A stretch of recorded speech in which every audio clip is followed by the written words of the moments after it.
खुलुमबाय रायजोफोर, दिनै फुंबिलिनि खौराङाव फिन खेबसेबाव बयखौ बरायनानै लाग्रोबाय।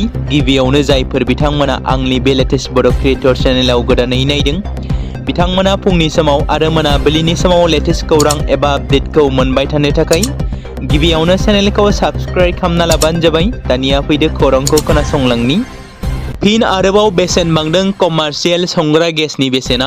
मैयानिफ्राय खेबसेयैनो 993 रां बांदों कमार्शियेल गेस सिलिन्डारनि बेसेना। 5 केजिनि कमार्शियेल सिलिन्डाराव 261 रां बांदों। नाथाय न'आव बाहायनाय गेस सिलिन्डारनि बेसेना बे समाव बाङाखै होनना मिथिनो मोन्दों।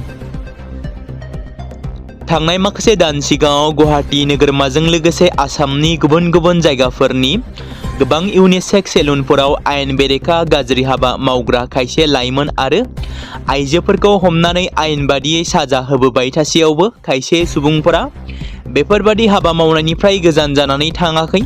बेबादिनो फिन आरोबाव गुवाहाटीआव देहा फालांगि खालामनायाव लोब्बा गोनां सासे आइजोजों लोगोसे 2 सेंग्रा हमदों। पुलिसनि सुलुंनिफ्राय फोरमायथिनाय बादिब्ला हाटीगाव ओनसोलाव सन्देह गोनां खामानिफोरनि सोमोन्दै अजद दिखांनाय लेखायै थागिरिफोरनिफ्राय गोलाव समनि गेजेरावनो गोबां अजदफोर मोनदोंमोन। बेबादिनो हर गेजेराव थि खौरां मोननाय बादियै हाटीगाव पुलिस थानानि मोनसे हानजाया नोजोर होनानै सिग्रोमो, जायनि जाहोनाव सन्देह गोनां सुबुंफोरा हमजानो गोनां जायो।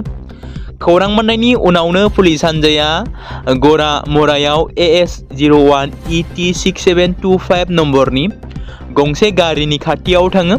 मावख'गिरिफोरनि बादिब्ला सन्देह गोनां सुबुंफ्रा बै समाव काराव थानानै माबा माबि बाथ्रा सावरायगासिनो दंमोन। बेबादि समावनो पुलिस हानजाया 3खौबो हमो आरो गावसोरनि आवथायाव लायो। जाथायनि सायाव केस रेजिस्टार खालामनाय जादों आरो बिसोरनि सायाव सोंथि खालामनाय जादों होनना पुलिसा फोरमायो। जों मिथिगौ आसाम विधान सभा बिसायख'थिनि रिजाल्ट मोननो थाखाय गेजेराव सानसेल' सम दंसै। मैया भट साननायनि सिगांनो तामुलपुर जिल्लायाव मोनसे थियारि जथुम बानजायदों। भट साननायनि सिगां लाहार फाहार जानायखौ नायसंनो थाखाय तामुलपुरनि SSP सुमन चक्रवर्तीनि नुजाथिनायाव जिल्ला बिसायख'थि अफिसार सिमिकरण आफादगिरि जथायै मोनसे थियारि जथुमा खुंनाय जायो। बे मेलाव 43 नं तामुलपुर ST बियाबनि रिटार्निं अफिसार आरो 44 नं गरेस्वर बियाबनि रिटार्निं अफिसारजों लोगोसे बादायारि बिजाथिफोर आरो लोगोसे बिसोरनि बिसायख'थि एजेन्टफोराबो बाहागो लादोंमोन। आरो बे समाव साननाय आदब आरो मानिनो गोनां नेमखान्थिफोरनि सायाव सावरायनाय जायो। मावख'गिरिफोरा गोरोन्थि आरो आब्रुथिखौ थि खालामनो थाखाय गासैबो स्टेक हल्डारफोरा थिखानाय नेमखान्थिफोरखौ गोख्रोङै मानिनांगोन होनना बुङो। भट साननायनि हाबाफारिखौ मोजाङै मोजां आरो गोजोनै खुंफुंनो थाखाय गोनांथि गोनां बिथोन होनाय जायो होनना मिथिनो मोन्दों। AFS अफिसारा लखिमपुराव 12,000 रां घुस लानायनि दायाव हमजादों। लखिमपुरनि हाग्रा बिफाननि रेन्जार शिभाशिष चान्डिल्यखौ घुस लानाय समावनो भिजिलेन्स आरो एन्टि कारापसननि हानजाया हमदों। गावनि सोरखारि न'आव सासे डाम्पारनि बिगुमानिफ्राय 12,000 रां लादोंमोन हाग्रा बिफाननि मावख'गिरिया। फोरमायथिनाय बादिब्ला डाम्पार गारिफोरखौ जेबो जेंना गैयाजासे थांलाय फैलाय खालामनो खाबु होनायनि बदलै सासे अजद होगिरिनिफ्राय घुस लानाय जादोंमोन। बे बिथिंखौ नोजोर बोनानै बिथांखौ हमनायनि उनाव बिथांनि न'आव मोनसे संदाननाय हाबाफारिबो लानाय जादोंमोन, जेराव मावख'गिरिफोरा आरोबाव संदाननानै बेनि न'निफ्राय 5,68,000 बोखांनो हादों। दासान्दि भारतनि मोनबा रायजोनि बिसायख'थिनि रिजाल्टखौ लानानै गोबां समाजारि बिजोङाव गावबागाव रायजोनि भट रिजाल्ट मोनै एबा फोसावैनि सिगांनो एक्जिट पलनि प्रेडिक्शन खालामनानै फोसावनाय नुनो मोनगासिनो दं। जों मिथिगौ मोनबा रायजोनि भटनि रिजाल्टआ फोसावजानो थांगासिनो दं। फैगौ 4 मे खालाराव मोनबा रायजो फारियै आसाम, केरेला, पुडुचेरी, तामिलनाडु, वेस्ट बेंगलनि भटनि फिथाइखौ जयैनो 4 मे खालाराव फोसावनाय जासिगोन। दासान्दि भट रिजाल्टखौ फोसावनायनि सिगांनो एक्जिट पल फोसावनायखौ नुनो मोनगासिनो दं। बेबायदिनो आसाम आरो BTC आव बबे राजखान्थि हान्जाया बेसेबां मासि मोनगोन बेखौ लानानै एक्जिट पल फोसावनाय नुनो मोनगासिनो दं। आसामाव नायोब्ला बेबायदिनो एक्जिट पल फोसावनाय नुनो मोन्दों। मोन 126 विधान सभा बियाबनिफ्राय BJPआ मोनगोन 38 निफ्राय लानानै 45 नि गेजेराव, कंग्रेसआ मोनगोन 45 निफ्राय लानानै 55 नि गेजेराव, AIUDFआ मोनगोन मोनबा मासिनिफ्राय लानानै 10 मासिनि गेजेराव, AGPआ मोनगोन 4 निफ्राय मोन 7नि गेजेराव BPF मोनगोन मोन 4 आरो मोन 7नि गेजेराव बेराफारसेथिं BTC-निखौ नायोब्ला बेबायदिनो फोसावनायखौ नुनो मोनदों दि UPPL मोनगोन मोन 9, BPF मोनगोन मोन 4, BJP मोनगोन मोनसे, कंग्रेसआ मोनगोन मोनसे। बेबायदिनो बायदि बायदि एग्जिट पोल फोसावनाय नुनो मोनगासिनो दं। बेबायदिनो BTC खुंथाय सोरखाराव थानाय BPF पार्टीनि माखासे सुबुंफोरा एग्जिट पोलखौ ओरैबायदि फोसावदों दि BPF मोनगोन मोन 11, UPPL मोनगोन मोन 2 आरो BJP मोनसे मोनगोन। बेबायदि फोसावनायखौ बे समाव नुनो मोनदों। बेराफारसेथिं बेरेखा दोलोनि एबा UPPL पार्टीनि IT सेलफोराबो गोबां गावबागावनि प्रेडिक्शन खालामनानै एग्जिट पोल फोसावनायखौ नुनो मोननाय जादों। गुबै रिजाल्टखौ जों बयबो 4 मे खालारनि उनावसो मिथिनो मोननाय जासिगोन। नोंथांमोना कमेन्टनि गेजेरजों फोरमायहर आसामनि बबे पार्टीया बे बाराव सोरखाराव फैगोन एबा सोरखारखौ खुंगोन आरो सोर जागोन आसामनि CM। नोंथांमोना सानो नामा NDA सोरखारानो एबा BJP सोरखारानो सोरखारखौ दागोन? नोंथांमोना सानो नामा बे खेबाव कंग्रेसनि सोरखारा फैगोन? नोंथांमोना बेखौ गाव गावनि प्रेडिक्शनखौ कमेन्टनि गेजेरजों फोरमायहरनो हागोन। थैनाय सानखौ क'क्राझार जिल्लानि दतमा थुलुंगाफुरियाव थानाय बड'फानि मांखरसालियाव बिबारजों मान बावदों BTC-नि गाहाय खुंगिरि हाग्रामा महिलारिया। एबसुजों लोगोसे BPF आरो UPPL-नि दैदेनगिरिफ्राबो जयैनो बड'फानि मांखरसालियाव बिबार बावदों। UNBT आरो मिरु एबसुनि बानजायनायाव दतमा थुलुंगाफुरियाव खुंफुंनाय जादों। बड'फा उपेन्द्रनाथ ब्रह्मनि 36थि थैनाय सानखौ खौरांगिरिनि सिगाङाव BTC-नि चिफ हाग्रामा महिलारिया बड'फाजों लोगोसे साफ्रोमबो मुंख्लं जालांनाय बिर जोहोलावजोफोरनो मान होलांगोन होनना बेबायदि फोरमायो BTC-नि चिफ हाग्रामा महिलारिया। मध्य प्रदेशनि जबलपुराव सोमजिदों मोनसे गिख्रंथाव जाब्रबथाय। हरखाबै गोबां बारहुंखानि जाहोनाव बरगी मुंनि दैमायाव खारनाय गंसे क्रुज नावआ दैमायाव गोदोलाङो। मिथिनो मोननाय बायदिब्ला जाब्रबथायनि समाव क्रुजआव सा 29 सुबुंफोरा गाखोनानै दंमोन आरो बे जाथायाव दासिम सा 9 सुबुंनि जिउ खहा जानाय खौरां मोनदों आरो दासिम सा 15निफ्राय लानानै सा 18निबो बांसिन सुबुंफोरा गोमानानै दं। मिथिनो मोनबावनाय बायदिब्ला मुंदांखा दावबायारि थावनि जबलपुर बरगी बान्दो दोनथुमसालियाव मोनाबिलि समाव क्रुजआ खारबाय थानाय समावनो हरखाबै गोख्रों बारहुंखानि गोहोमाव कन्ट्रल खोमानानै दैमायाव गोदोदोंमोन आरो बे क्रुजखौ मध्य प्रदेश दावबायारि निगमाया सामलायदोंमोन।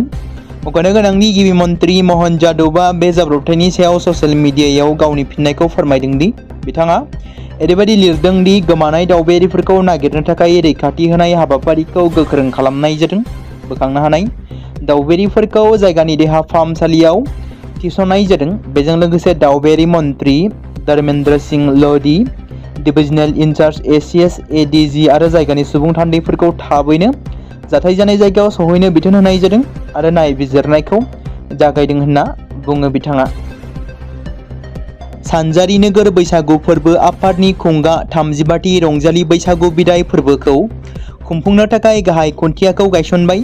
सानजारि नोगोर बैसागु फोरबो आफादा खुंगा 35थि रंजालि बैसागुखौ 8, 9 आरो 10 मेयाव सानथामनि मेहेरगोनां हाबाफारिजों SB बड' जौसिन गेजेरारि फरायसालिनि गेवलां गेलेग्रा फोथाराव खुंफुंनाय जागोन। मख'नो गोनांदि खुंफुंजानो गोनां सानजारि नोगोर बैसागु बिदाय फोरबोनि गाहाय खुन्थियाखौ गायसननानै होयो SB बड' जौसिन गेजेरारि फरायसालिनि गोरायुं सनेस्वर बसुमतारिया। हाबाफारियावनो बाहागो लायो धेमाजि जिल्ला खौसेथि बर' सुबुं आफादनि आफादगिरि रातिराम बसुमतारि, मिरु बर' थुनलाइ आफादनि नेहाथारि सोरजिला औवारी, मिरु UPPOनि सोलोंथाइ नेहाथारि जनाराम ब्रह्म, दुलाराय आइजो अनसाय आफादनि लोगो गाहाय नेहाथारि सुबारारि बसुमतारि, धेमाजि जिल्ला दुलाराय बर' फरायसा आफादनि आफादगिरि हिरण्य सोरगियारि, सानजारि नोगोर बैसागु फोरबो आफादनि आफादगिरि सुकुराम ब्रह्म, गाहाय नेहाथारि अनारु सोरगियारि, धेमाजि जिल्ला परिषद सोद्रोमा सानसुमा बसुमतारि, MACनि बारग' मावफुं सोद्रोमा मलेन्द्र नार्जारि आरो लोगोसे हाबाफारियावनो ओनसोलनि गोबां दैदेनगिरिफ्राबो बाहागो लायो।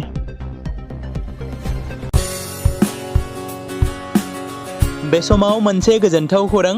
क'क्राझार जिल्लानि सिङाव थानाय बड'लेण्ड एकाडेमि सेनियर सेकेन्डारि स्कुला लानानै फैदों BTC हालामनि थाखाय मोनसे गोजोनथाव खौरां।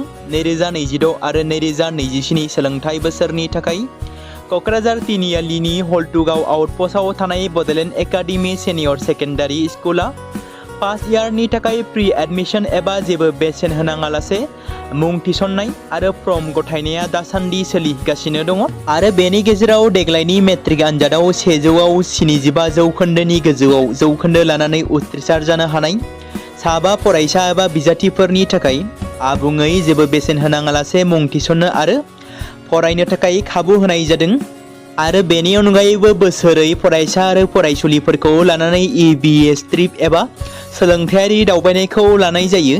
मख'जाथावदि बे बड'लेण्ड एकाडेमि सिनियर सेकेन्डारि स्कुलाव आर्ट्स स्ट्रिमनि थाखाय आयदा हिसाबै इंलिश ML बड', political science education, history, economics, advance बड' गासैबो आयदाखौ मोननो हागोन आरो बे सेकेन्डारि स्कुलाव इंराजि आरो बर' बिजोङा थागोन।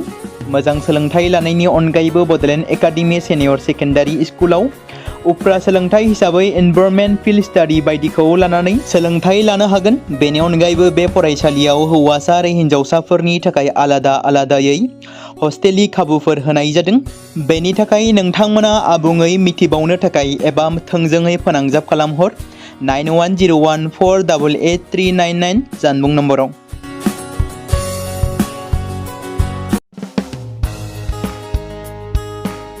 बे समाव मोनसे गोनां फोसावथाय बर' सावथुन नायनानै मोजां मोनग्रा गासै बर' रायजो राजाफोरनि गेजेराव लानानै फैदों मोनसे बर'नि OTT प्लेटफर्म गोनां जाय प्लेटफर्मनि गेजेरजों नोंथांमोना बर'नि गोदान गोजाम सावथुनफोरखौ नुनो मोनगोन।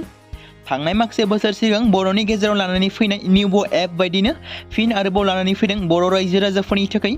बे बाथ्राखौ मख'नाया गोनांदि 2025 मायथाइनि जानुवारि दानाव ओंखारनाय आंगो स्ट्रिम मुंनि मोनसे OTT प्लेटफर्म गोनां निउबो एपनि गेजेरजों नोंथांमोना गोबांथार बर'नि सावथुनफोर जेरै ट्रेजेडि, रमान्टिक, एक्शन आरो कमेडिजों बुंफबनाय सावथुनफोरखौ नुनो मोनगोन। जेरै सनानि नखर, थांखि गैयै समाज, अनसुला आफा, हिर', बिमा बायदि बाजै, अर, थैसाम, वान्टेड, संदान आरो रं नाम्बार बायदि सावथुनफोरा मख'जाथाव। बेफोर सावथुनफोरखौ नायनो थाखाय नोंथांमोना गिबियावनो आंगो स्ट्रिम एपखौ गावनि मबाइलाव थानाय प्ले स्ट'रनिफ्राय डाउनल'ड खालामनानै लोगोसे इनस्टल खालामनानै गावनि मबाइल नाम्बारजों लगइन खालामनानै लाग्रोनांगोन।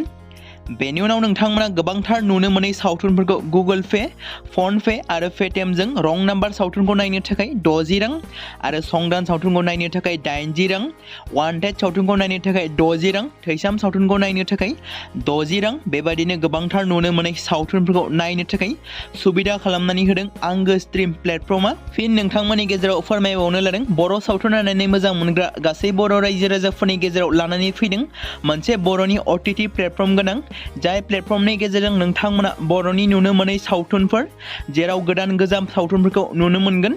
बे बाथ्राखौ मख'नाया गोनांदि 2025 मायथाइनि जानुवारि दानाव दिहुनजानाय आंगो स्ट्रिम मुंनि मोनसे OTT प्लेटफर्म गोनां एपनि गेजेरजों नोंथांमोना गोबांथार बर'नि ट्रेजेडि, रमान्टिक, एक्शन आरो कमेडिजों बुंफबनाय सावथुनफोरखौ नुनो मोनगोन।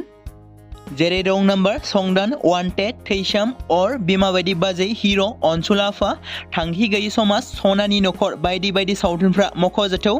बेफोर सावथुनफोरखौ नायनो थाखाय नोंथांमोना गिबियावनो आंगो स्ट्रिम एपखौ गावनि मबाइलाव थाखानाय प्ले स्ट'रनिफ्राय इनस्टल खालामनानै गावनि मबाइल नाम्बारजों लगइन खालामखांनायनि उनाव नोंथांमोना गोबांथार नुनो मोनै सावथुनफोरखौ गुगोल पे, फन पे आरो पेटिएमजों रं नाम्बार सावथुनखौ नायनो थाखाय 60 रां, संदान सावथुनखौ नायनो थाखाय 80 रां, वान्टेड सावथुनखौ नायनो थाखाय 60 रां, थैसाम सावथुनखौ नायनो थाखाय 60 रां बेफोरबायदिनो अर सावथुनखौ नायनो थाखाय 60 रां पे खालामनांगोन। बेबायदिनो गोबांथार नुनो मोनै बर' सावथुनफोरखौ नायनो थाखाय सुबिदा खालामनानै होदों आंगो स्ट्रिम प्लेटफर्मा।